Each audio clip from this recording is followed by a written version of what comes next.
Bangunan ini juga bukan bangunan asli ya. Bangunan asli yang pertama kali dibangun itu sudah ambruk pada 1834. Ketika terjadi gempa bumi besar yang Megamendung, ini meratakan semua wilayah dari Megamendung hingga ke Depok.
Assalamualaikum. Waalaikumsalam. Silakan.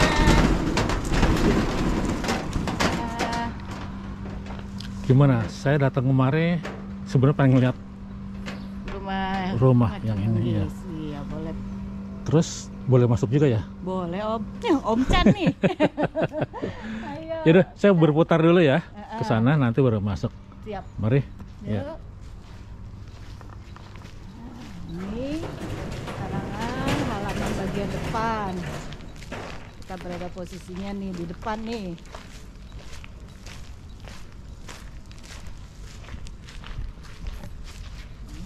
Ini pintu masuk bagian depan.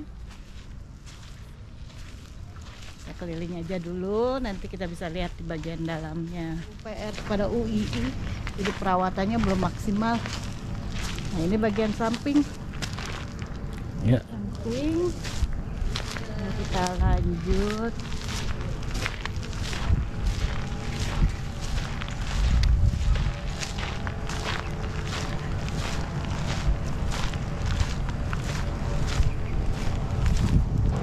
Kita sekarang menuju teras belakang. Jadi ini semua punya selasar ya. Dari depan, kiri, kanan, dan belakang. Kita sekarang masuk di bagian belakang.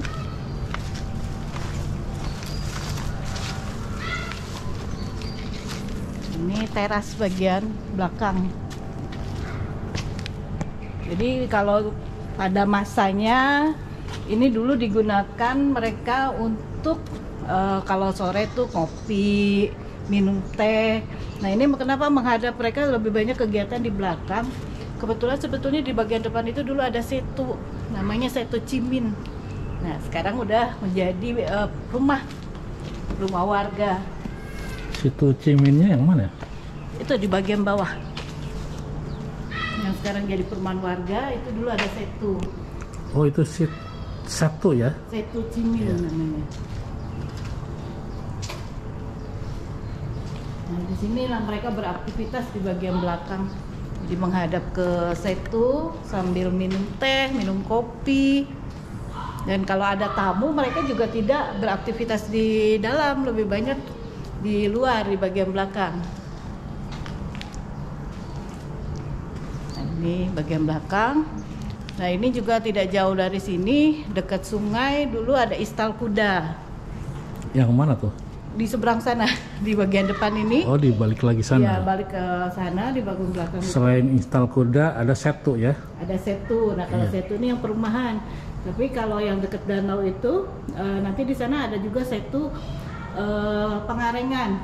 Nah, itu gak jauh dari situ ada Ciliwung. Nah, itu juga yang digunakan di tepian situ untuk istal kudanya. Ya. Coba saya deketin sebentar ya. Iya.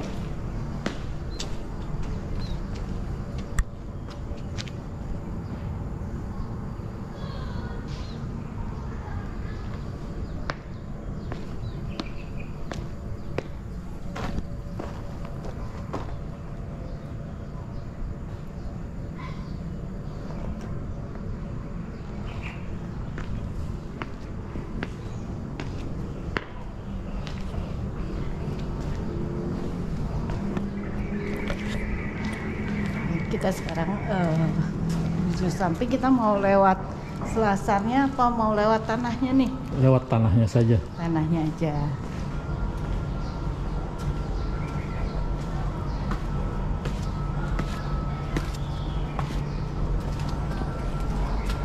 Sekarang karena ini memang dipersiapkan untuk nanti dikunjungi oleh umum, dipersiapkan kamar mandi. Karena bangunan ini tidak memiliki kamar mandi di bagian dalam. Kok begitu? Jadi dari masa kejayaan bangunan ini memang tidak ada kamar mandi. Ya.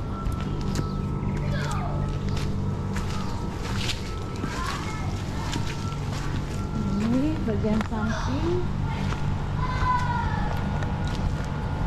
Ini untuk taman sih belum penataan ya, karena masih menggunakan rumput-rumput. Nanti rencana sih akan ada penataan bagian taman-tamannya.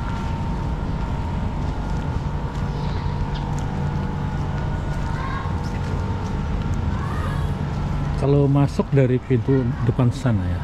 Rencananya nanti kita semua masuknya melalui UII. UII kampus. Jadi nanti kalau mau ke sini harus mengelilingi kampus dulu. Baru nanti di sini kan tidak boleh ada kendaraan. Nanti masuknya ekopark. Iya. Jadi nanti harus berjalan kaki. Terbuka untuk publik ya?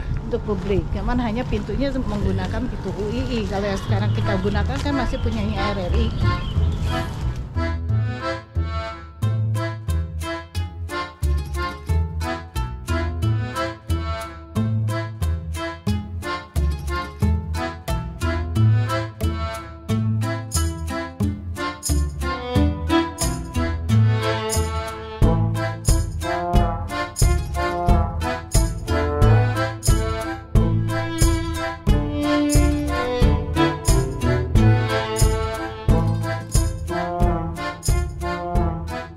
Awalnya adalah merupakan perkebunan milik Yemans.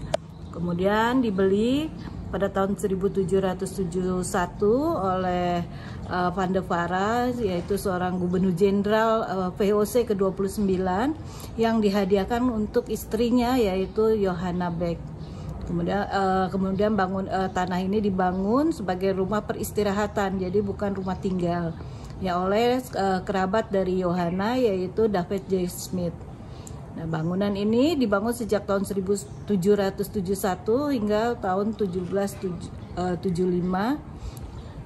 Kemudian bangunan awal belum sempurna seperti bangunan yang digambarkan sekarang. Kemudian ditambahkan beberapa bagian lagi sehingga selesai pada tahun 1778. Bangunan ini, kemudian Johanna van de Vara hanya datang pada akhir pekan saja ke lokasi yang kebetulan Johanna ini memiliki sebuah pasar yang dikenal dengan nama Pasar Cimanggis yang berada pada bagian depan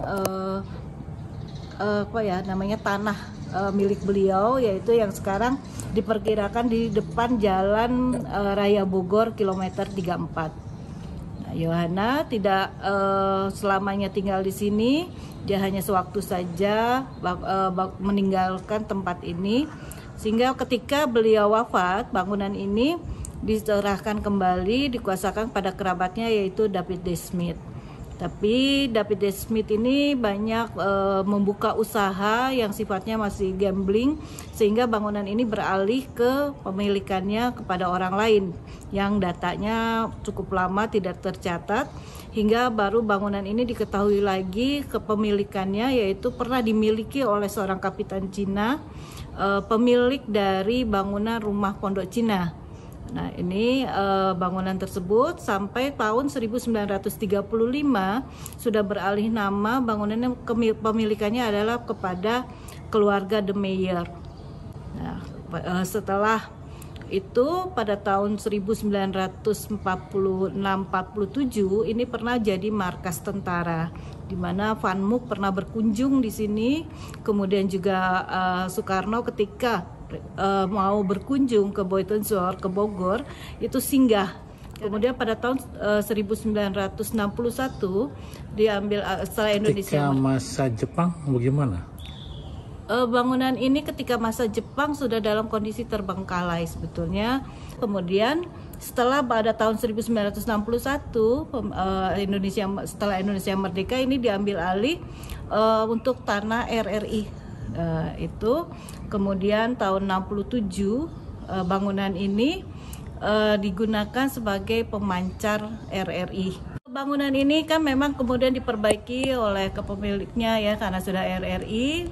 Pada tahun 78 bangunan ini dijadikan tempat tinggal keluarga karyawan RRI yang bekerja sebagai karyawan pemancar.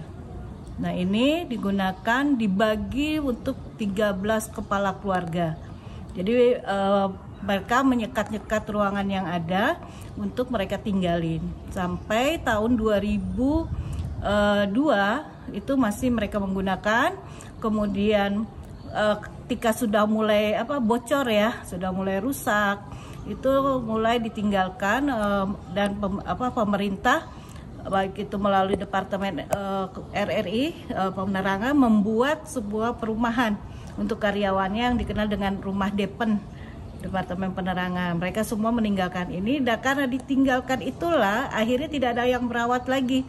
Maka mulai 2012 bangunan ini mulai atapnya runtuh secara perlahan, sehingga ketika 2017-2018 habislah atap bangunan dari Rumah Cimanggis, dan ada beberapa ruang yang hancur dindingnya, tertimpa pohon.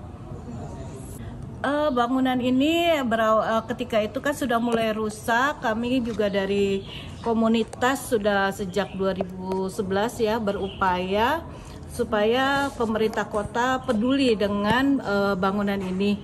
2013 ini dimasukkan dalam daftar inventaris Kota Depok. Kemudian juga dilokakaryakan, sehingga bangunan ini akhirnya menjadi objek diduga cagar budaya. Tapi sampai dengan ketika itu 2016 mulai gencarnya isu akan adanya pembangunan kampus, belum ada upaya apapun dari pihak pemerintah Kota Depok.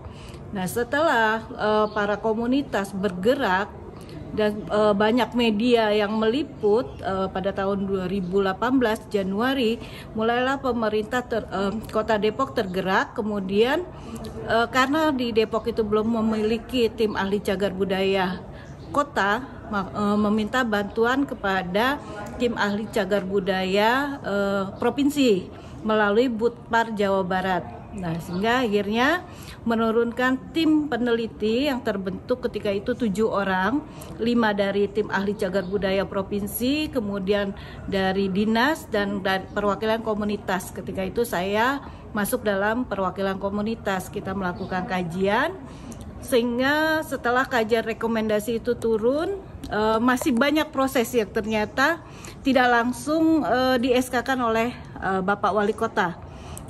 Tapi alhamdulillah sehingga pada 24 September 2018 ini ditetapkan sebagai bangunan cagar budaya. Bangunan sudah menjadi bangunan cagar budaya peringkat kota, namun tidak serta-merta langsung di revitalisasi atau diperbaiki, sehingga pada upaya pemerintah bersama komunitas ketika itu hanya di Oktober sampai dengan Desember membersihkan bangunan ini yang sudah tertutup belukar, jadi udah seperti hutan. Nah ini bersama PUPR waktu itu satgasnya membersihkan sampai hingga akhirnya bangunan ini benar-benar bersih di bulan Desember 2018. 2019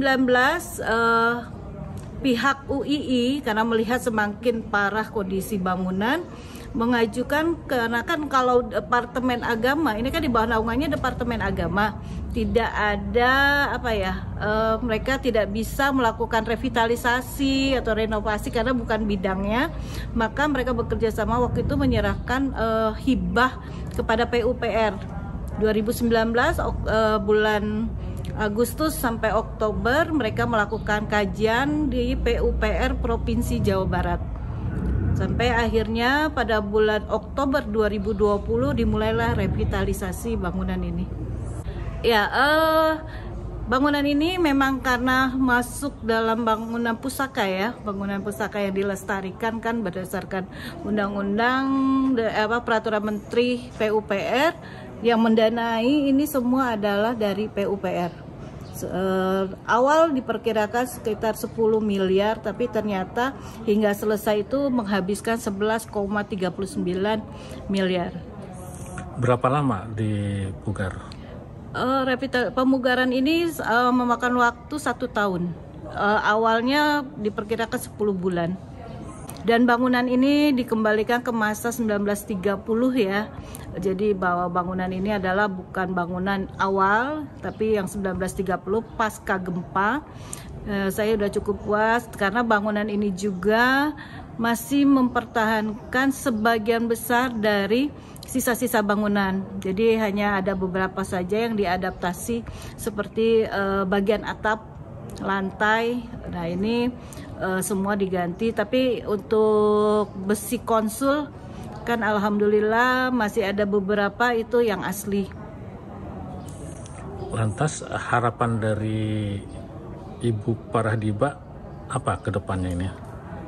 Ya ini dulu memang merupakan cita-cita ya buat saya maupun masyarakat di Depok adalah bahwa bangunan ini dijadikan museum, karena Depok belum memiliki museum, tapi tentu saja tidak serta-merta hal itu bisa terjadi. Pertama, ini museum juga harus jelas siapa kepemilikan bangunan ini, karena sampai saat ini adalah bangunan ini masih milik dari Kemenak, Kementerian Agama, yang dibawahi sekarang ini oleh UII. Tentu saja harapan saya ke depannya ada pertemuan antara pihak pemerintah Kota Depok dengan pihak UII dan Kementerian Agama. Apakah bangunan ini akan dihibahkan kepada pemerintah Kota Depok atau tetap menjadi milik Kemenak tapi berkolaborasi, nanti pengolahannya adalah Pemkot Depok. Juga harapan saya ini nanti bangunan ini kalau tidak jadi museum tapi menjadi gedung budaya, di mana benar-benar bangunan ini digunakan misalnya untuk seminar, untuk pameran kebudayaan, atau sekedar pementasan tari. Itu kan jangan sampai dijadikan seperti kafe atau restoran, ya memang itu akan lebih komersial ya, lebih menghasilkan, tapi tentu saja saya sangat khawatir bangunan ini akan rusak kembali. Terima kasih Ibu Parahdiba.